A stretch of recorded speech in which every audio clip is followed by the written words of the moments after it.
প্রিয় দেশবাসী, সবাইকে বাংলা নববর্ষ 1432-এর শুভেচ্ছা জানাচ্ছি। শুভ নববর্ষ। পহেলা বৈশাখ আমাদের প্রাণের উৎসব, বাঙালির সার্বজনীন উৎসব। পুরো পৃথিবীতে যেখানে যেখানে বাঙালিরা আছেন, আজ আমাদের সবার আনন্দের দিন, বর্ষবরণের দিন। বাংলা সাল গণনা শুরু হয়েছিল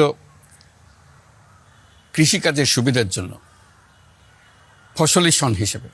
এখনও এদেশের কৃষকরা বাংলা তারিখের হিসেবেই বীজ বোনেন, ফসল তোলেন। বাংলা নববর্ষের এক অবিচ্ছেদ্য অংশ হালখাতা। এখনকার আধুনিক সময়েও এখনও এই হালখাতার ঐতিহ্যকে ধরে রেখেছেন বাংলাদেশের হাটে বাজারে, শহরে বন্দরে।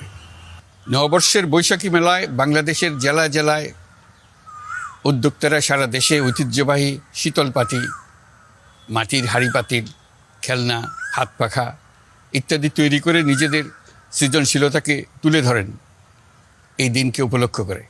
বাংলাদেশের সংস্কৃতি ও ঐতিহ্য রক্ষায় এবং একে এগিয়ে নিয়ে যেতে আমাদের সবাইকে সক্রিয় ভূমিকা রাখার জন্য অনুরোধ জানাচ্ছি।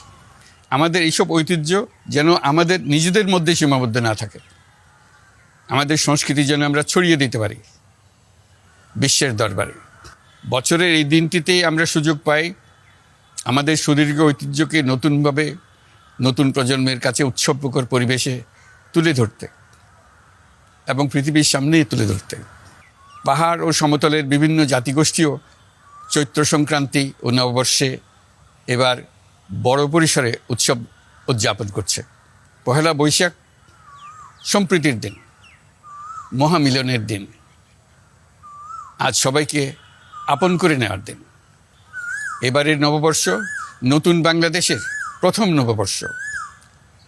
আসুন আমরা বিগত বছরগুলোর গ্লানি, দুঃখ, বেদনা, অসুন্দর ও অশুভকে ভুলে গিয়ে নতুন প্রত্যয়ে, নতুন উদ্যমে সামনের দিকে এগিয়ে চলুন নতুন বাংলাদেশ গড়ে তুলি। 24-এর গণ অভ্যুত্থান আমাদের সামনে বৈষম্যহীন বাংলাদেশ গড়ে তোলার সুযোগ এনে দিয়েছে। এই সুযোগ যেন আমরা না হারাই। বৈষম্যহীন বাংলাদেশ গড়াই হোক এবছর নববর্ষের আমাদের অঙ্গীকার। আমি নববর্ষের সকল আয়োজন ও উদ্যোগের সাফল্য কামনা করছি। নববর্ষ 1432 আমাদের সবার জন্য শুভদিনের সূচনা করুক। নববর্ষ আমাদের সকলের জন্য নতুন ও গভীর আনন্দের উন্মোচন করুক, এই কামনা করছি। সবাইকে আবারও আমার নববর্ষের শুভেচ্ছা ও সালাম জানাচ্ছি। আসসালামু আলাইকুম। মহান আল্লাহ আমাদের সহায় হন। আল্লাহ হাফিজ।